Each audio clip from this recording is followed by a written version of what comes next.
Welcome to this Finesse webinar, which is unlike anything we've ever done before. It's a YouTube premiere, and we're going to talk about why fixed income is a timeless investment. There are a lot of things that go into making fixed income one of those things that can always be part of your portfolio. And we're going to spend a lot of time talking about this. But you might have some questions as to what's going on with the market or how you should be approaching your investments in a safer framework. And if you have any of those questions, you can either message us at 9500027285 with your queries, or you can drop them in the comment section below. So we'll be getting back to your queries in a separate video. So without further ado, let's get into fixed income as a timeless investment. Now, while we start this conversation, I'd like to open with a quote from Benjamin Graham. Bond selection is primarily a negative art. It is a process of exclusion and rejection rather than of search and acceptance. So Ben Graham got one thing right. When it comes to fixed income, we need to be really picky about what we want in our portfolios. There are quite a few sensible reasons to be picky with your fixed income investments. Most of it has to do with the fact that there's a ceiling on how much you can earn from fixed income, which means that as you take more risk, you don't actually have the ability to earn too much extra return. So that excess return that we're chasing, we need to be very, very smart about how we do it. Now we'll talk about why fixed income has become a forgotten asset class. Indian investors have traditionally been fixed deposit investors. They like stability and predictability in their returns. But over the last decade or so, many things have happened to sort of move them away from those traditional fixed deposits into other asset classes. So some of the shift in this has been fueled by return expectations. So if we look at this quilt that LiveMint publishes every year, which is known as the asset quilt, it ranks the performance of asset classes across each decade. And if we look at data from 2015 to 2024, which is now on your screen, what you notice is that in the 10-year CAGR column, which is the last column, so what you're seeing is that the top 4 spots belong to equity as an asset class. So this is across small cap, mid cap, large cap, as well as global equities, which have tended to outperform safer investments like precious metals as well as fixed income. While your equity returns have been north of 12% compounded on a 10-year basis, your fixed income returns have kind of languished at around 8 to 8.5%. So when we look at fixed income as an asset class, it hasn't really been a wealth creator in that sense. But what fixed income can do for you is to help you preserve your wealth when equities are going through a phase of correction. So it's important to allocate to asset classes based on what they can actually do for your portfolio. Now, there's a second reason why people have forgotten to include fixed income in their asset allocations, and a lot of it has to do with tax changes that have occurred over the last few years. So I like to refer to this as the budget blows. So when we look at the 2022 budget, there were some changes to ULIP taxation, which actually encouraged investors to move out of ULIPs because the tax advantage that they had on tax-free maturity proceeds was kind of revoked for a certain segment of products. Then the hit went on to your market-linked debentures as well as your debt mutual funds. So here you no longer had a tax advantage in being able to capitalize on the difference between tax rates, and at the same time, you didn't have this long-term concept in debt funds anymore. So investors were now paying slab rate on all of their investments. Then the following year in 2024, the government rationalized tax rates across different asset classes, which actually made the playing field more level. But for fixed income, what it did was remove indexation benefit. So investors no longer could have claimed indexation benefits on investments that they had made in the past, even if they were long-term and even if they were before those budget changes. So this again sort of disincentivized investors from picking fixed income as an asset class in their portfolios.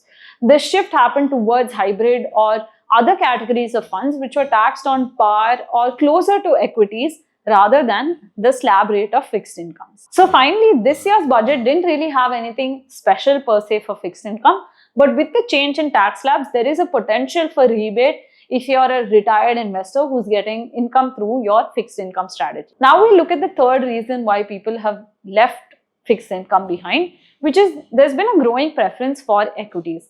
So if we look at from the time of COVID in 2020 till now, there's been a steady increase in the number of demat account openings.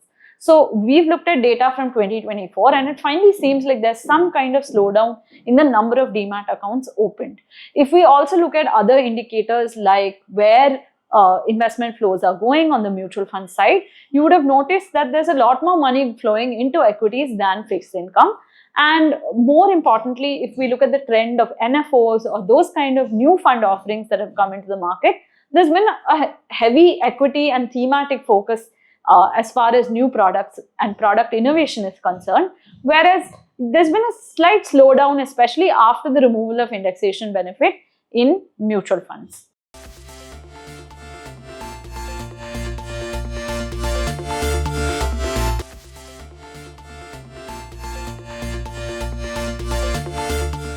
Now that we've talked about why the sentiment has changed towards fixed income and how we've forgotten this important asset class in our portfolios, let's actually get down to the brass tacks and try to understand what fixed income is and how it really works. The easiest way to understand this asset class is to think of it from a fundamental perspective, which is that whenever you're investing in a fixed income asset, you're actually investing in a loan. So let's take this example of someone who's trying to grow their business and they need some money or capital to grow their business. Now, broadly, they have two options. They could either find a business partner and get them to put in equity capital, and those two people would share the growth of the company as the company progresses with time. However, if someone did not want to bring a partner on board, the options that are available to them are to borrow money, right? So you have a lender and a borrower in this equation, and the borrower needs capital to grow. The lender, on the other hand, gets something else, and we'll get to that. So let's look at what happens when the borrower takes in capital. So when they take in capital, they're able to buy assets which deliver some growth in their business. That growth in turn translates into financial growth, meaning you have some cash flows that come in from the assets that you've bought, and these cash flows are used to repay the lender over a period of time. So the repayment that you see on a regular basis, that's known as the interest repayment, and at the end of the term or at the end of the contract, the borrower returns the principal that they borrowed, which is a larger sum of money. So this is neatly worked out. So what is in it for the lender in this situation? I think what the lender gets is a predictable way to estimate the returns that they earn from this investment, because you know that you're going to receive a series of cash flows at predefined dates or predefined points in time, and at the same time you're also going to get your principal back after a certain number of years. So there's a very simple way for you to do this calculation. You can plug in any sort of time value of money formulas and you should be able to calculate your expected return. So the borrower gets capital to grow their business, the lender gets a predictable way to earn returns, and it seems like a pretty sweet deal. And this transaction actually looks pretty simple, right? So fixed income investing should actually be a very easy thing for most of us to do. Isn't that right? But it's never really that simple. Fixed income investing can actually be quite complicated, and there are a lot of things that could go wrong. And many things that we don't pay attention to turn out to be very important after certain events have occurred. So if we look at how mutual funds were recategorized, or if we look at how a certain AMC had to wind down certain funds because of liquidity issues in the market, or if we look at the kind of regulatory warnings that have come in, or the large entities that no one expected to default have defaulted in the past, or even in cooperative banks, FD owners have actually found themselves in a hard place. So these are all headlines that happen from time to time, and they do make the journey of a fixed income investor harder. But with each of these crises that have happened in the past, there's an important lesson to take away, which is that you never need to compromise on risk to earn returns. It's always better to play safe with fixed income because you're not going to get compensated too much on the return front. And at the same time, the safer and the more simpler your strategy is, the more effective it's going to be. So just like Graham taught us, fixed income investing is actually a negative art. We need to learn to screen out potential risks and then stick to what really works. And what we're left with is a very simplified and effective framework that can help us preserve wealth. Now we'll talk about a favorite quote from Peter Lynch, which is that people always talk about how risky stocks are, but bonds are risky too. It's just that we don't know how to look at the risks that are there in a particular bond. And the focus of this presentation is going to be on bonds, but bonds are essentially the building blocks of fixed income investments. So whether you're looking at a bond or a mutual fund or a portfolio management service or even an alternate investment fund, bonds are the building blocks for all of these products. So if you understand how bonds work, you'll easily understand how a portfolio of these products work. The first and the most important thing an investor needs to know is that bonds have three sources of returns, which means you definitely get that regular interest payment that we talked about, and you're going to get capital gains, which is that if the price of the bond changes, then you're likely to earn a return or a loss based on how that price movement occurs. And the third source of return is through upgrades.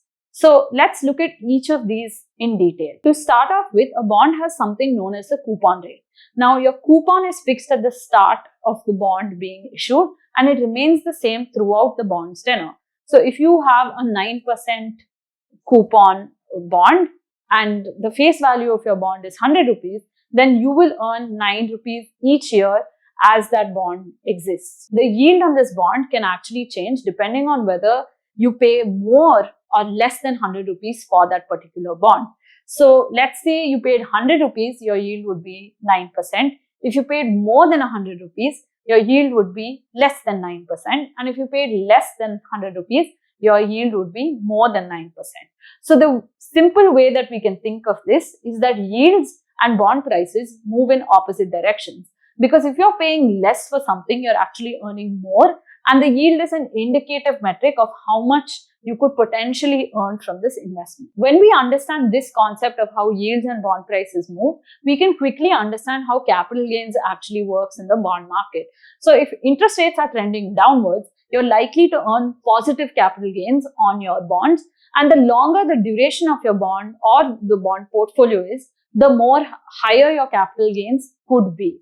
At the same time, if you're in a rising interest rate cycle and you have a long duration portfolio, you're likely to see some losses on those portfolios as those bonds reprice themselves. The third element, which often gets missed out, are rating upgrades. So if you have a portfolio or if you have a specific bond which has a particular credit rating, there is scope for that rating to either improve or deteriorate. So if the company manages to handle its operations better and is very efficient at repaying its debt, then it's likely to get a ratings upgrade over a period of time. And when that happens, the demand for that bond will increase, and automatically the price of the bond would also increase. So while that effectively translates into a capital gain, it's not solely a price movement. It's basically because of underlying fundamentals within the company that are improving that have caused this. Another thing that you should know before investing is that covenants matter a lot. A covenant is basically a feature in the bond agreement which highlights the rights of the issuer or the investor, right? So, for example, you can have a covenant that says that if the issuer misses making an interest payment, then there's a penalty and they'll have to pay more for it. Or there might be covenants that say that the issuer has the right to recall the bond whenever they seem fit, or on specific dates, which would mean that the investor's timeline might get compressed from what they originally expected to a shorter investment timeline. Similarly, there would be an option for investors to sell the bond back to the issuer if certain things occur. So let's say they don't maintain their profit margins or they miss a payment, or any of these things could be triggers for these kind of covenants. So the basic idea in understanding covenants is to know where you rank in the pecking order. So some bonds are secured, some bonds are unsecured, some bonds are listed, some bonds are unlisted.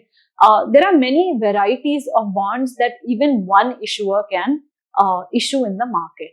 Unlike stocks, a company can issue only one or two types of equity instruments. Bonds can be of many varieties. So you can have secured debt, you can have junior debt, you can have bonds which are listed on stock exchanges, you can have bonds which are unlisted and traded in through a dealer ecosystem. So there are many various types of bonds. You can have bonds that mature within 1 year or in 5 years or 10 years or that don't mature at all. So you can have bonds of different tenors also that are issued by the same company. So you can have bonds that mature in 1 year, you can have bonds that mature in 3 years, 5 years, 10 years, or that don't even mature, because there is a category of perpetual bonds in the market as well.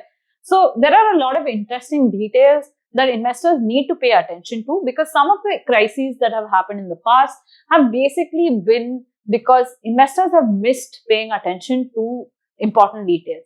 For example, if we look at the crisis at Lakshmi Vilas Bank or Yes Bank, where certain bond holders received no money, but equity shareholders received something in return, then I think there is a good case for us to understand why this has happened. Clearly, when you have perpetual bonds, the features of those bonds very clearly indicated that they were to protect the issuing bank and not really to provide investors with a fixed or guaranteed return. So the nature of the instrument was to provide financial stability to the entire financial ecosystem rather than to individual investors. So when these banks went through phases of trouble, especially in terms of capital adequacy and liquidity, then these bondholders actually took a hit instead of letting that issue spiral into the whole ecosystem. But what many bondholders at that point didn't understand was that there was no guarantee of principal, there was no repayment of interest or penalty if the company missed making an interest payment, and that in the event of severe stress, those investments could be written off. So this was a hard lesson that many investors learned the tough way, and it's something that we can avoid very easily by paying attention to covenants. Alright, so we've talked about covenants and we've talked about a few other things. Let's actually get into the brass tacks of how bond markets work in India. The first thing that any investor should know is that bonds are thinly traded, which means this market is not like the stock market. You can't enter and exit as and when you like. You have to pay a premium for this. Many times you're not even going through the exchange. You're probably going to go through a broker who is able to help you get the quantities or the securities that you're looking for. When bonds are thinly traded, that automatically means that price discovery is not as smooth as it is in the equity markets, and that supply and demand are also not so easily matched. Ideally, an investor picks a bond because they want to hold it to maturity, and that is a preferred way to invest in this market, primarily because of the liquidity constraints. But most people enter a bond investment with a certain return expectation and expect to earn that return over a few years, which is why selling and buying in the secondary market is not as smooth as one would want it to be. It's mostly dominated by large players, whether they're institutions, mutual funds, banks. These are the players who are trading at larger volumes. And so retail investors don't really have too much volume at their level of transaction. Now, given the illiquid nature of this market, obviously entry is tougher when there's a lot of good news because there's a high demand for something that's in short supply. And at the same time, if there's bad news or if there's a derating that happens, then automatically it becomes a lot harder to sell. So an investor needs to be very clear in their due diligence before buying a bond and putting it into their portfolio, because they need to be comfortable to hold it through all the ups and downs that a particular company could go through over the period of their investment. So when we showed you that slide of why fixed income investing isn't really as simple as it looks, one of the things that showed up was you had these sudden defaults that appeared from nowhere, right? The industry wasn't expecting it. So how did that happen? Because isn't debt supposed to be rated?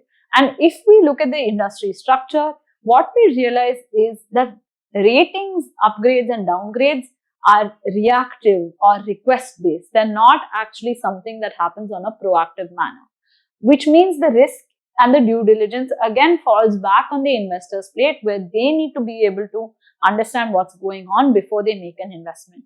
Now, whenever a company wants to issue debt, they have to go to a rating agency and get their debt rated.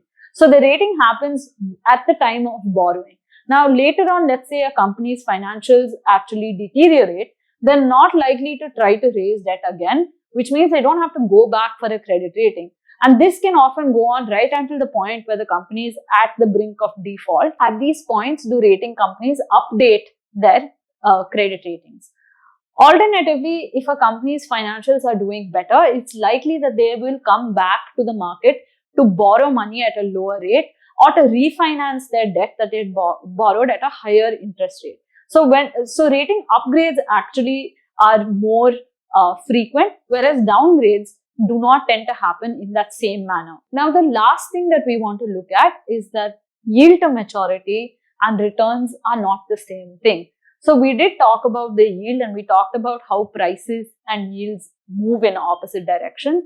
The yield is a discounted cash flow return that you calculate based on how much interest and principal you earn through the life of that particular bond or investment. Now, many funds actually publish a yield to maturity metric, and it's indicative of the kind of return an investor should anchor towards if they were able to reinvest all the cash flows at the same return through the life of that bond. Now, there are a lot of assumptions that go into the yield to maturity number, and this is one of the reasons why products are not allowed to market their yield to maturity as the return, because they're actually two different things. Your return could change based on many factors.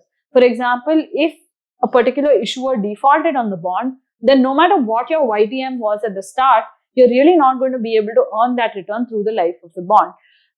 More importantly, if somebody delays or defaults on a payment because the payment happens at a different point in time, your YTM is automatically going to change because you're discounting each cash flow at different points in time back to the present.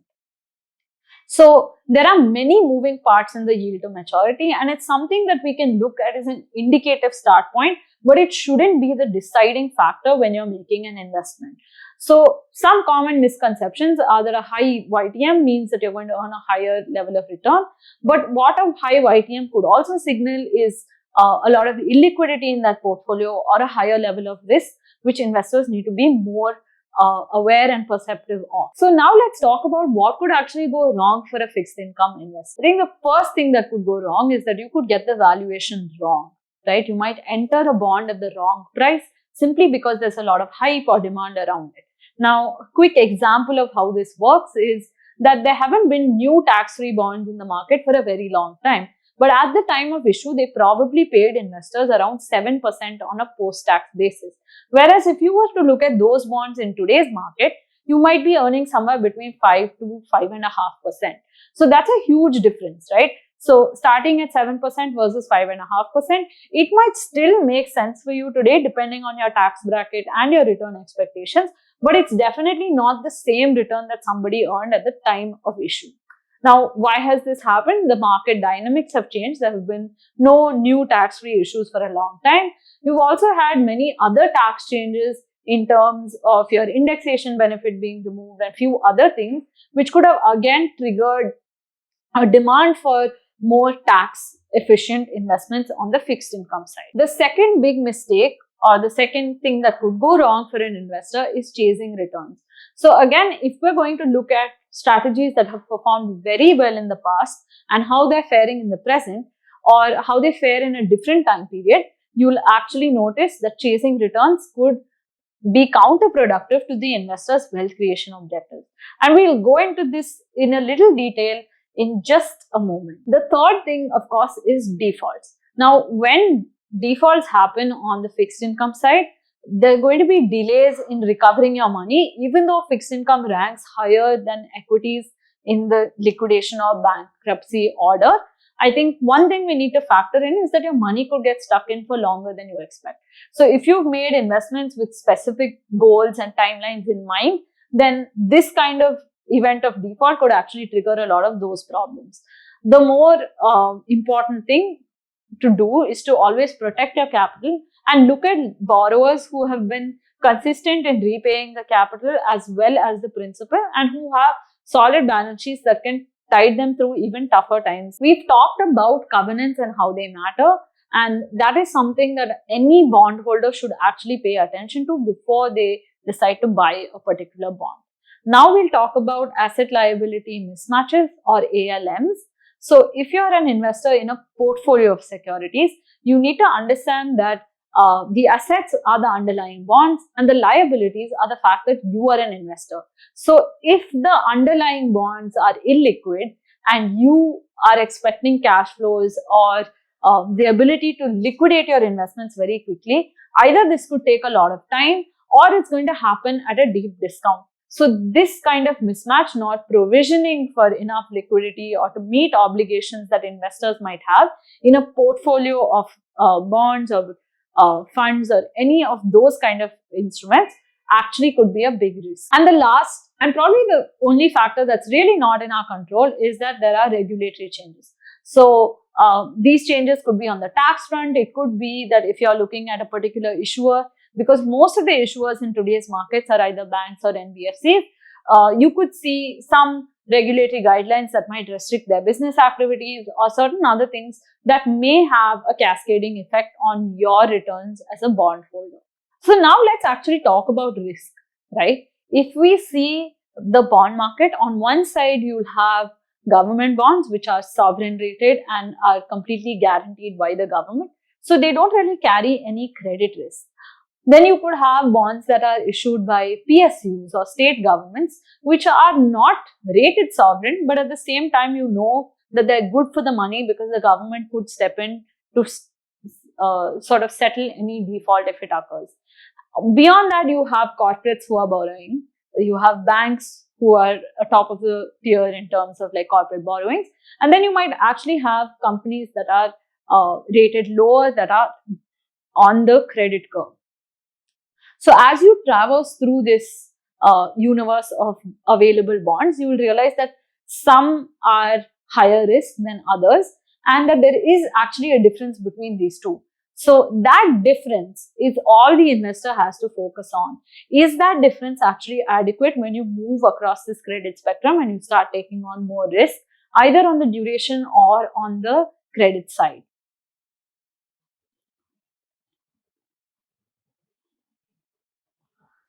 Okay. So, in the presentation, இந்த slide கொஞ்சம் முன்னாடி வரணும். சரி, நான் வரல, நான் சொல்றேன்.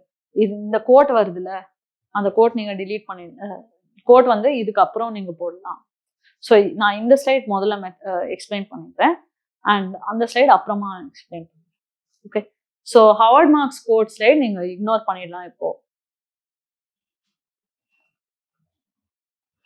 Thank you for being patient with me when I said that I was going to explain your entry points and valuations and chasing returns, because now we're going to take an example which many investors are probably a little bit familiar with. The example that we're going to look at is the category known as target maturity funds.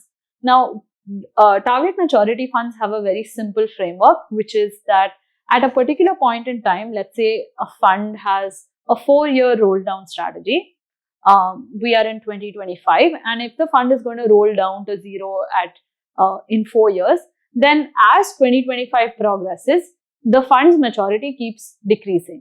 So in 2026, the fund will only buy 3-year bonds, so that again the portfolio fully matures and resets in 2029.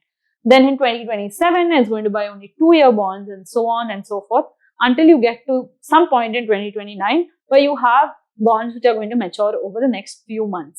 Then at that point, the fund manager can kind of decide how they want to structure this portfolio.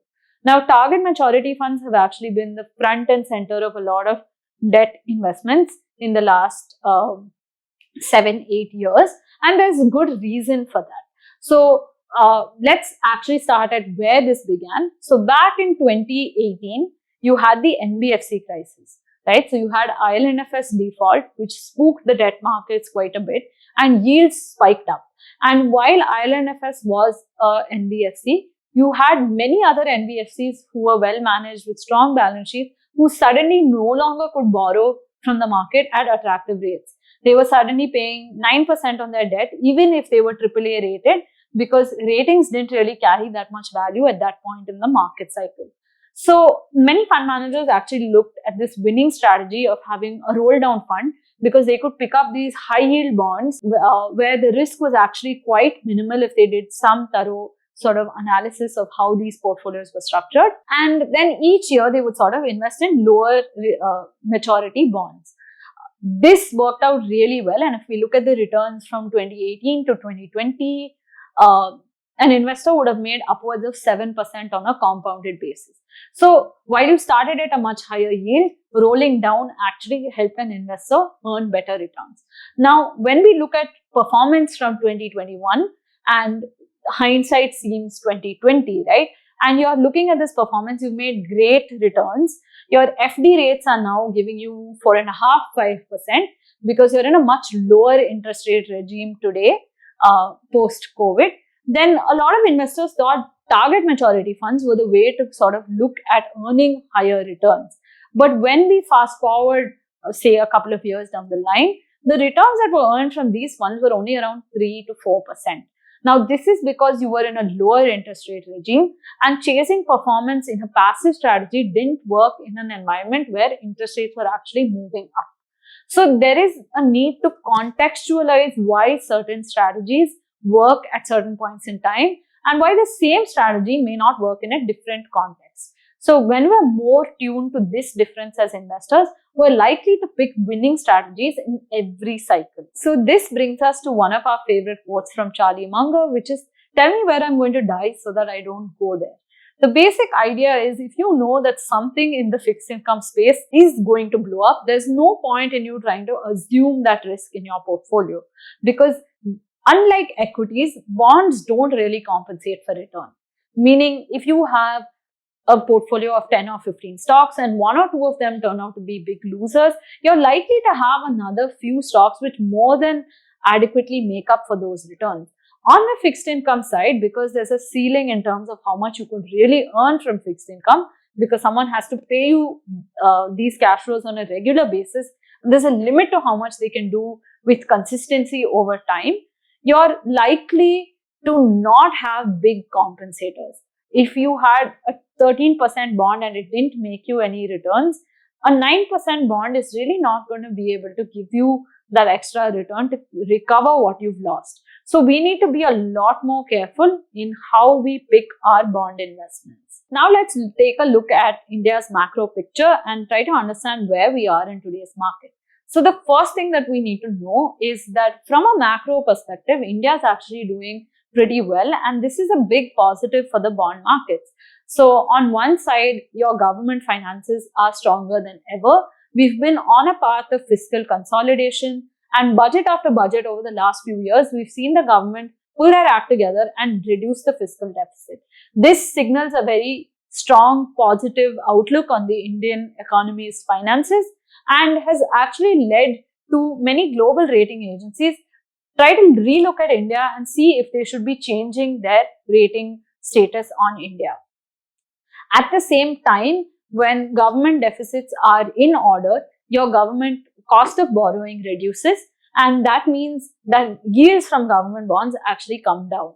At the same time, in the global context, what has happened is that India has been included in a few global bond indices. So whether you're looking at JP Morgan, Bloomberg, FTSE, all of these big indices have added Indian government bonds into their portfolios. This means there's a demand from global investors as well for Indian government debt. And while that's true in the fixed income market, the opposite has been happening in the equity market, where FIIs have actually been consistent sellers through 2025, and they're trying to reduce their holdings. And you can actually look at data as to what FII holding in your large cap space has been. It's almost at a 12-year low. With respect to the interest rate cycle, it looks like we're past the peak interest rate since the RBI cut interest rates in February and maintained its stance as neutral.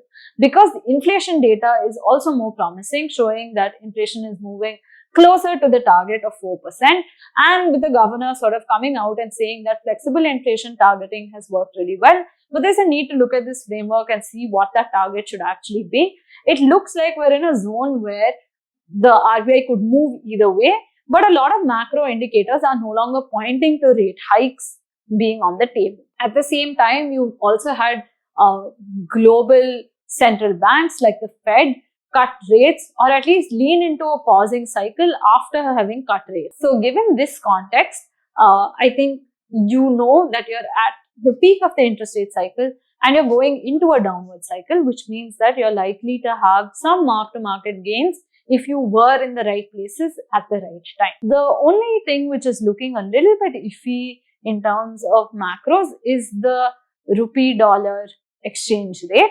And you've seen that as and when the RBI intervenes, there is some positive response in terms of dollar rupee stability. More importantly, Trump is looking at aggressively exporting to the rest of the world, which means that while the dollar has strengthened so far, given that the US is going to experience fewer rate cuts, a higher level of growth, and has drawn in a lot of foreign capital, and the dollar has actually appreciated in this time, if they want to continue exporting to the rest of the world, the likely outcome is that they might have to devalue the dollar a little bit. And if that happens, then your entire dynamics or your equation is going to change.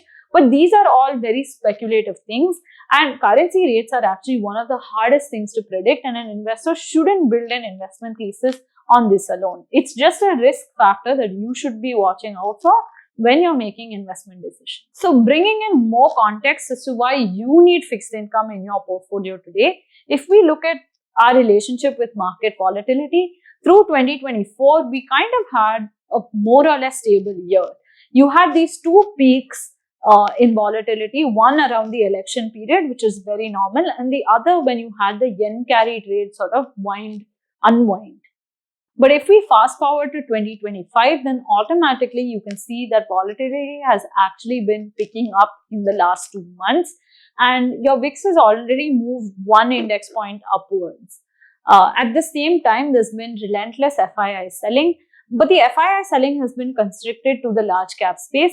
But you're also seeing these re-ratings that are happening in the mid and small cap space, where individual stocks are falling more than the index. So this is a very tricky market, and it doesn't look like volatility is going to disappear anytime soon. It might be something that we just have to get used to. And one way to get used to that is to actually allocate to fixed income. So there are 4 reasons why you need fixed income in your portfolio. Let's take a look at what they are. The first is in terms of risk reduction. If you have fixed income in your portfolio, you're able to reduce the overall risk in your portfolio simply because it's considered to be a less risky asset than equities. Why is it less risky? The payoffs are more predictable, and the returns in terms of the worst case scenario also protect fixed income investors first before equity investors. The second thing that fixed income can do for you is to help you protect profits that you've earned in the last cycle.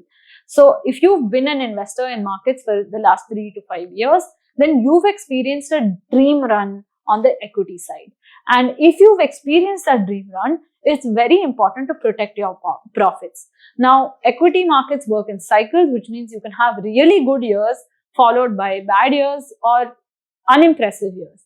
And if you want to be able to consistently sort of create wealth, when you've passed through a very good phase, it's important to take off some of that risk as well as profits on the table and make them from notional profits to real profit. The third thing that fixed income can do for you is to provide stability to your portfolio.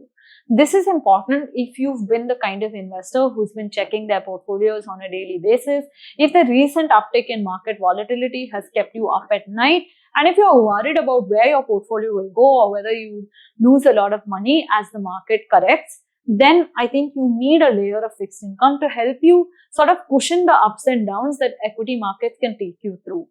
The last and most important thing, and this is true even if you're not a fixed income investor, which is to have a more flexible approach to asset allocation. Now, if the markets have already started to correct and volatility is here to stay from what we see, then it makes sense to be able to re-enter markets in a more gradual manner and not to put in all of your money at any dip that you see in the near future.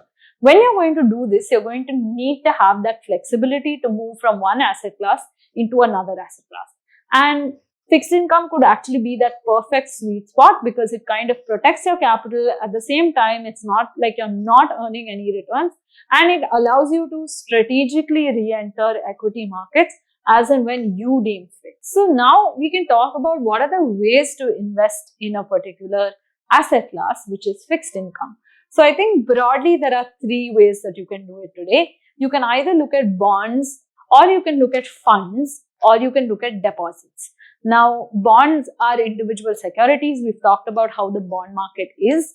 When you look at funds, you have a little bit more liquidity, especially if you're going through the mutual fund route, because mutual funds solve the liquidity issue that many bond investors have.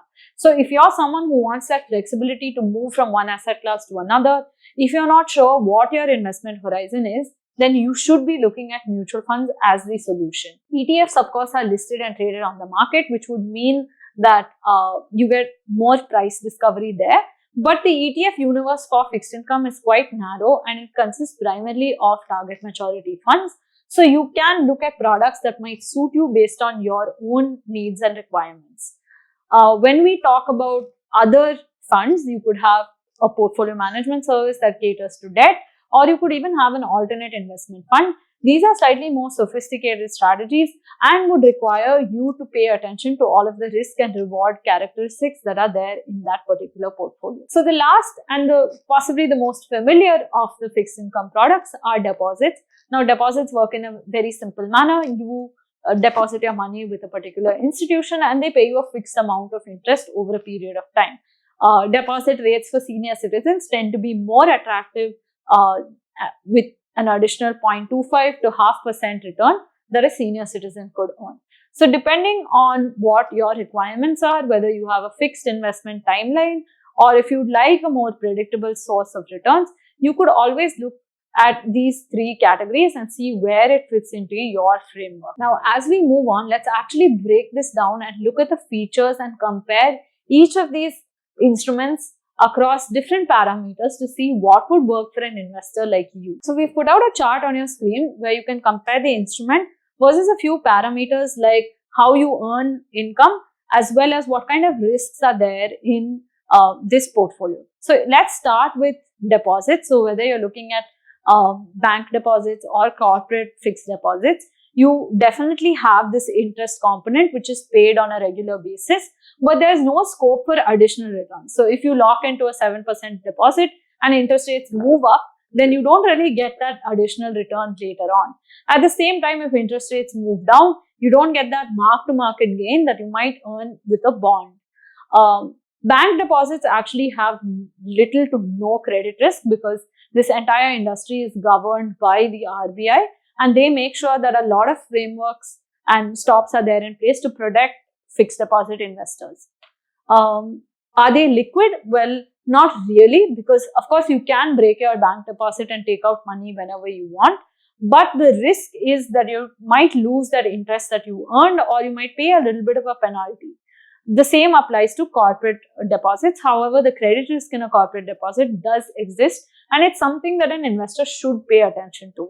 Otherwise, you wouldn't have these freezes that occur in terms of when you can withdraw your money in cooperative banks or as well as housing finance companies that have defaulted on some level of debt before. Moving on to bonds, you have that interest as well as the mark-to-market component. But there is a significant amount of credit risk that is there in bonds, and we need to pay attention to that.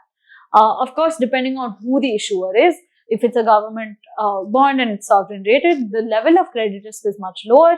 If on the other hand, it's a corporate bond and it's unsecured, the level of credit risk is going to be much higher. In terms of liquidity, because this market itself is rather illiquid, it's unlikely that you'll have a lot of liquidity in this space. When we move on to debt mutual funds or AIFs or PMS or any of these portfolios of funds, there is no real interest component that you're earning here, but the scope for mark-to-market gains is actually pretty high, and that would make a lot of sense for an investor who's not interested in a fixed return but in a more variable kind of return setting.